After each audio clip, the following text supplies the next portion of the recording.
अभय के 5 बड़े सबूतों के चलते अंजलि अवस्थी के ऊपर से हटने वाले हैं सारे ही बड़े इल्जाम। इस वक्त तक मानो अंजलि सारी उम्मीदें खो चुकी थी। उसे ऐसा लग रहा था कि अब सब कुछ खत्म हो गया है। कोर्ट में उसके पास कोई भी सबूत नहीं था पेश करने के लिए, लेकिन अचानक से वेद राजवंशी अभय को कुछ सबूत देता है और वह सबूत सीधे जाने वाले हैं कोर्ट के अंदर, जहाँ पर यह बात साबित हो जाएगी कि सारी चीजें एक चाल थी। एक चाल जिसके तहत अंजलि का नाम बदनाम किया जा रहा था। एक चाल जिसके तहत अपने सारे ही गुनाह अंजलि के सर पे थोपे जा रहे थे, लेकिन अभी तक उस गुनाह थोपने वाले के ऊपर कोई भी चार्जेस नहीं लगे हैं, क्योंकि उसके खिलाफ कोई सबूत है ही नहीं। लेकिन अंजलि बहुत ही जल्द गिनी सिंह राजपूत उर्फ रानी मौजूमदार और युवराज ठाकुर के खिलाफ सारे ही सबूत और गवाह इकट्ठा कर लेगी और उसके बाद जो होगा वह जानकर आप भी दंग रह जाओगे। तो आखिर पूरी कहानी क्या है, आइए जानते हैं आज के एपिसोड में। तो बिना किसी वक्त गवाए चलिए एडवोकेट अंजलि अवस्थी के लेटेस्ट एपिसोड का रिकैप शुरू करते हैं। कहानी की शुरुआत होती है युवराज ठाकुर से। युवराज ठाकुर पुलिस के सामने अंजलि को कॉल करता है और अंजलि से कहता है कि अंजलि भाभी, महक कहाँ है? मुझे पता है कि आप महक का चालान करवाने ले जा रही हैं, लेकिन मैं आपसे हाथ जोड़ के विनती करता हूँ कि प्लीज मेरी महक को छोड़ दीजिए, किसी भी हालत में उसे छोड़ दीजिए। आपको जो कुछ चाहिए ना, मैं सारी चीजें देने के लिए तैयार हूँ। आपकी दुश्मनी मुझसे थी ना, तो आप महक से दुश्मनी क्यों निकाल रही है? आपको ये पता है कि मैं महक के बगैर जी नहीं सकता। अंजलि कहती है कि ये सब क्या बकवास कर रहे हो युवराज ठाकुर, महक का अता पता मुझे बिल्कुल भी नहीं है, उल्टा मैं यहाँ पर आई हूँ महक को ढूंढने के लिए। युवराज ठाकुर कहता है कि अंजलि भाभी, मुझे पता है कि आप मुझे बर्बाद करना चाहती है, आपके अंदर मेरे प्रति नफरत भरी है, लेकिन इन सारी चीजों में महक की क्या गलती? आप उसे छोड़ दीजिए, किसी भी कीमत पे उसे छोड़ दीजिए, क्योंकि अगर उसे कुछ भी होएगा ना तो मैं आपको नहीं छोड़ूंगा। इतना कहकर युवराज ठाकुर कॉल को काट देता है। अंजलि को समझ में नहीं आता कि आखिर युवराज ठाकुर कह क्या रहा है। अंजलि तुरंत उस घर से बाहर आती है और आसपास अपनी गाड़ी को ढूंढने लगती है, लेकिन उसकी गाड़ी वहाँ पर मौजूद ही नहीं थी। बिल्कुल रानी मौजूमदार के प्लान के तहत हर एक चीज बहुत ही सफाई से हो जा रही थी। उसी वक्त कार आती है जहाँ पे अंजलि उससे लिफ्ट मांगती है। रानी मौजूमदार को ये सारी चीजें पता थी और ये गाड़ी भी उसी ने भिजवाई है ताकि अंजलि इस गाड़ी में बैठ जाए, और होता भी बिल्कुल वही है। वो गाड़ी के लोग अंजलि को लिफ्ट देने के लिए तैयार हो जाते हैं और अंजलि उस गाड़ी के अंदर बैठ जाती है। बेचारी अंजलि इस बात से अनजान है कि वह एक बड़े चक्रव्यूह में फंसते जा रही है, बिल्कुल अभिमन्यु की तरह। महाभारत में जिस तरीके से अभिमन्यु को फंसाया गया था, बिल्कुल उसी तरीके से अंजलि भी इस पूरे ही चक्रव्यूह में फंसते जा रही है। लेकिन उस समय अभिमन्यु को छल से मार दिया गया था। क्या इधर भी अंजलि को छल से जेल की सलाखों के पीछे पहुंचा दिया जाएगा, या फिर कहानी कुछ और रहेगी? रानी मौजूमदार का आदमी वहाँ खड़े खड़े सारी चीजें देख रहा होता है। जैसे ही अंजलि कार के अंदर बैठती है, वैसे ही वो रानी मौजूमदार को कॉल करता है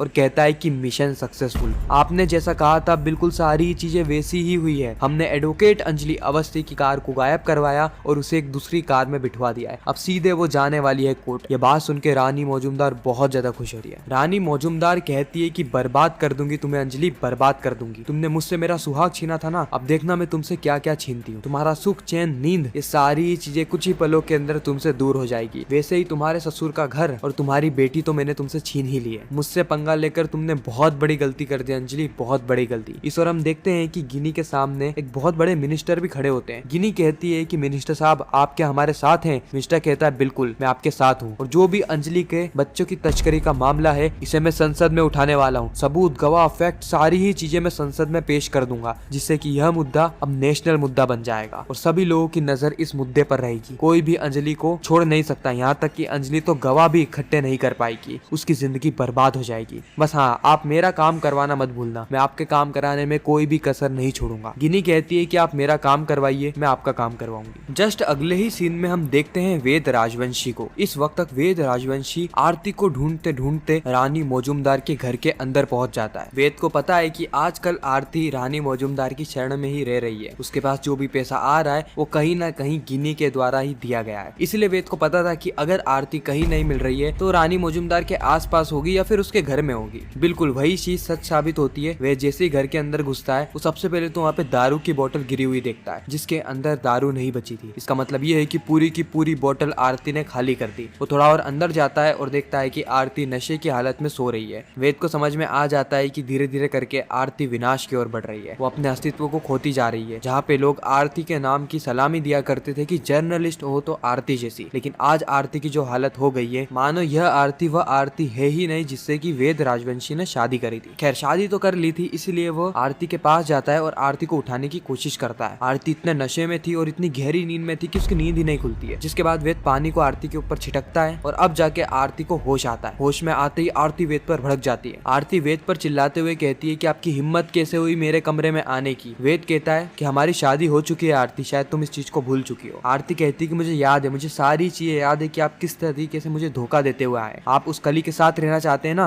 क्योंकि पहली पत्नी आपकी वह थी, मैं नहीं। वेद कहता है कि सारी बकवास बंद करो, तो मुझे ये बताओ कि तुम इस हालत में यहाँ पर क्या कर रही हो। आरती यहाँ पे उल्टा जवाब देते हुए कहती है कि इन सारी चीजों से आपका कोई भी लेना देना नहीं है, आप अभी के अभी यहाँ से चले जाओ। वेद कहता है कि चले जाऊँ। आरती कहती है कि हाँ, अभी के अभी यहाँ से चले जाओ, बहुत ही जल्द मैं आपके घर पे डाइवोर्स पेपर भिजवा दूंगी, उन पे भी साइन कर देना, जिससे कि हमारा ऑफिशियली तलाक हो जाएगा। वैसे भी हम एक दूसरे के साथ तो रह नहीं रहे और ना ही मुझे आपके साथ रहना है, मुझे से गद्दार इंसान के साथ कभी भी अपनी जिंदगी नहीं बितानी। इस वक्त तक वेद रघुवंशी वहाँ से जा ही रहा होता है कि उसी वक्त उसकी नजर पड़ती है एडवोकेट अंजलि अवस्थी की साड़ी पर। वेद वापस से लौट कर आता है, साड़ी को देखता है और कंफर्म करता है कि हाँ, ये तो एडवोकेट अंजलि अवस्थी की ही साड़ी है। वेद आरती से सवाल पूछता है कि आखिर ये साड़ी यहाँ पर कर क्या रही है। आरती कहती है कि मेरी माँ की साड़ी है। वेद कहता है कि हाँ, मुझे बहुत अच्छे से पता है, लेकिन यह बात तो तुम भी बहुत अच्छे से जानती हो कि ये जो घर है ये रानी मौजूमदार का है, यहाँ पे तुम्हारी माँ नहीं आ सकती और तुम तो साड़ी पहनती नहीं हो, मुझे दाल में कुछ काला लग रहा है। यहाँ पे आरती बातों को घुमाने की कोशिश करती है, लेकिन वेद अपनी चील वाली आंखों से आरती का चेहरा देखता है और ये रियलाइज करता है कि आरती तो बिल्कुल उसकी माँ एडवोकेट अंजलि अवस्थी की तरह दिखती है। अरे हाँ, ये तो हूबहू एक जैसे दिखते हैं। कहीं अभी मीडिया में जो कुछ भी खबर चल रही है, ये ऐसा तो नहीं कि आरती के द्वारा की गई हो, ताकि वह अपनी माँ एडवोकेट अंजलि अवस्थी का नाम और ज्यादा बदनाम कर सके। एक बार वो वेद आरती के पास में आता है और सारी चीजें कंफर्म करता है, लेकिन आरती साफ मना कर देती है। वो कहती है कि इन सारी चीजों के पीछे उसका कोई भी हाथ नहीं है, वो तो अपनी माँ का चेहरा तक नहीं देखना चाहती। वेद कहता है कि चलो ठीक है, अगर यह गिरा हुआ काम तुमने नहीं किया है तो, लेकिन जिसने भी किया है ना, उसको मैं छोड़ूंगा नहीं, उसे जेल की सलाखों में भिजवाने का काम